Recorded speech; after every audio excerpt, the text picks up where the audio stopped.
to Larry the Alchemist, where we discuss all things heavy metal and hard rock.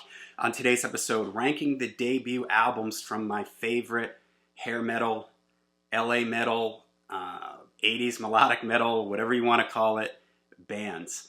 I'm going to say hair metal for the rest of this video. I know that term, some people don't like that, but for better or for worse, it's sort of come to describe this era of music.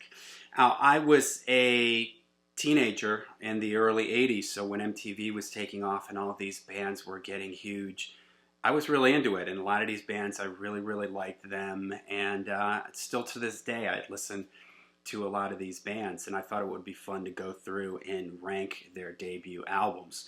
I did a video very early on in my channel, like my second or third video, where I gave you, I think, 5 of my favorite bands from the whole hair metal scene. I'll try to remember to link that below in the description if you want to hear me talk more in depth on these particular bands. I also have a video, I'm not sure if it's going to be out yet by the time this video comes out, where I was talking about how hair metal hasn't aged particularly well.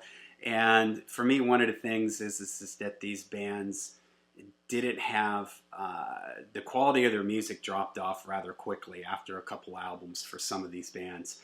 But for me, they all came out very strong. It was sort of, you know, in the 70s, it often took bands 2 or 3 albums to sort of hit their stride. There were a lot of bands that started off as completely different things and what they ended up as. Yeah, I'm thinking of the Scorpions, you know, their first record, or UFO, their first 2 records.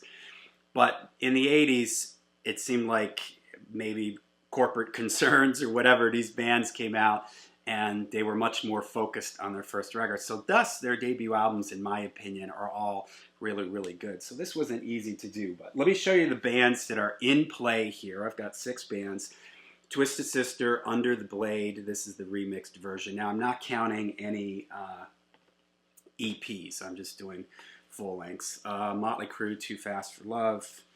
Dokken, Breaking the Chains. This is not the order, of course. I'm just showing you what albums are in play. Cinderella, Night Songs. Quiet Riot, Metal Health. And Ratt, Out of the Cellar. Okay, here we go. From 6 to 1. My least favorite to my favorite. All right, number 6 for me is Dokken, Breaking the Chains. For me, at this point in the band's career, they hadn't quite found how to mix the heaviness of George Lynch and Don Dokken's more pop melodic side. It does work for me, though, on the song Breaking the Chains, the title track, and that sort of foreshadows where this band would go for me. It's a perfect example of those 2 worlds coexisting and really working together really well. You've got the heavy riffing of George with the verse and the intro and everything, and then that great catchy melodic chorus. Totally works there, but there's a lot of other songs on here where it just sort of misses the mark for me. For instance, Felony totally doesn't work. I Can't See You is way too sort of poppy. Night Rider is cool. The album also ends with Paris is Burning, recorded live in Berlin, and that one is just awesome. Again, another one sort of foreshadowing where the band would go.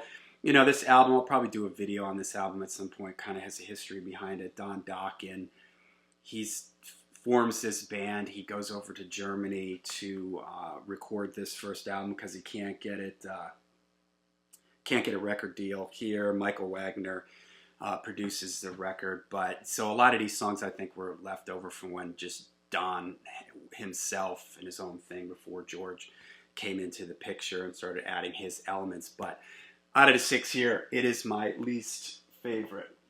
All right, number 5 for me is Cinderella, Night Songs. I do really like Cinderella, and in that video, my 5 favorite hair metal bands, I talk about Cinderella. I talk about how I feel like they got a bad rap because they, you know, sort of fell into the very glammy look, you know, the name of the band and everything. But in my opinion, they were a great bluesy, stonesy, AC/DC-like hard rock band.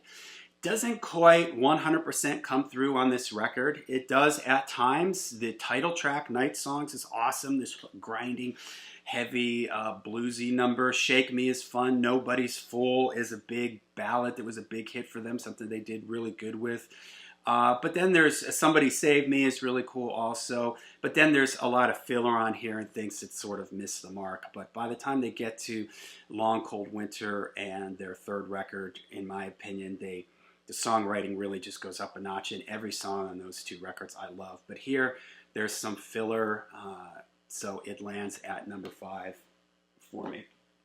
Okay, number 4 is Twisted Sister, Under the Blade. If you only know Twisted Sister for Stay Hungry and sort of the cartoonish videos that they did for MTV at that time, I encourage you to listen to their earlier stuff, Under the Blade and You Can't Stop Rock and Roll.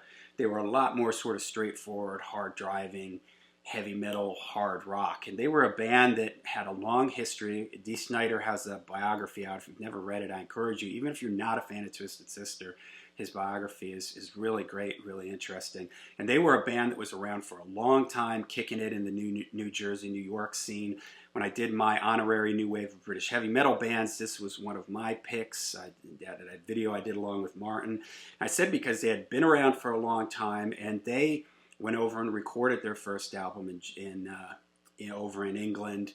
They were accepted over there first before they, broke big over here. And this is a cool record. It does have a lot of really cool songs on it. What You Don't Know Sure Can't Hurt You, the first track, kind of comes out really aggressively. Dee Snider has a great voice. You get some of the more melodic leanings that you would hear them going towards on the later stuff, like Bad Boys of Rock and Roll. Run for Your Life is cool. Sin After Sin, Shoot 'Em Down. Destroyer, Under the Blade is awesome. But there's a couple things on here that are a little bit filler, a little bit kind of throwaway. I prefer Twisted Sister when they're doing the hard driving, more metal type of stuff. And I always said they should have stuck with that look instead of this look. In my opinion, they look way cooler, just doing the denim type of look. So, all right, Twisted comes in at number 4, just because there are a lot of really, really cool and heavy songs on here. All right, now getting into the really, this was really tough deciding my top 3, because these are all 10 out of 10s, my top 3 for me. All right, number 3 is Ratt, Out of the Cellar. Tons of hits on this. I mean, what can you say about this? Wanted Man is fantastic. You're in Trouble, Round and Round. Maybe I'm a little tired of hearing that. In Your Direction, She Wants Money. Lack of Communication. I always dug that song. I know some people don't care for that song. Back for More is fantastic. The Morning After. I'm Insane, Scene of the Crime. Basically every song on here is great. Probably my favorites. Lack of Communication, You're in Trouble, Wanted Man, Back for More. I always loved the guitar interplay between Warren DeMartini and Robin Crosby. They just never sort of just double each other. There's always this interesting interplay. Warren DeMartini, great guitar player. Stephen Pearcy, a cool, unique voice. So this is a great record with a really, this wasn't their first. They had an EP before this, which had some of the songs from this on it. But it's a very, very strong debut album. It's produced by, I don't know if I can see who it's produced by here. Is it Beau Hill? I don't see who produced it here, but I know that it's one of the famous. Yeah, Beau Hill. He produced a lot of the stuff from around this time, and the production on it is fantastic. I always loved it. So feel bad about putting it at number 3, but that's because number 2 for me is Motley Crue, Too Fast for Love.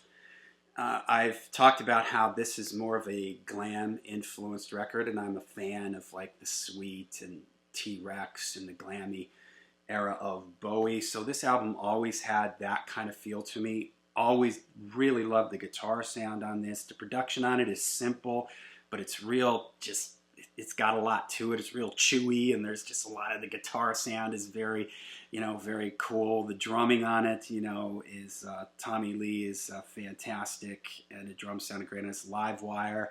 I always dug Come On and Dance. Public Enemy #1 is fun. Merry-Go-Round, kind of a ballady-ish type thing. Cool. Take Me to the Top. I love sort of the tempo change And that one, Piece of Your Action, is great. I love that chugging guitar part in that. Starry Eyes may be the only throwaway song here. Too Fast for Love is fantastic. On with the Show. So I think this nudged out Ratt a little bit for me just because of the 70s glam melodic influence on it. The songs are just so catchy. I just really love the production on that record, the guitar sound and everything. All right, and number one for me is Quiet Riot and Mental Health. And I think this comes in at number one because, and I've said this before about this record, that this has more of a foot.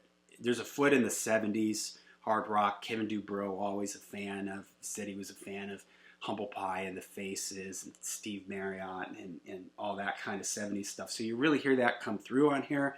Yet you do still get some real metal things, like Mental Health is a classic legendary metal anthem. Come On Feel the Noise, maybe I could live without that. But again, I'm a fan of glammy type stuff like Slade, so it's a fun song. And here's where some of the 70s stuff you hear is on stuff like Don't Want to Let You Go,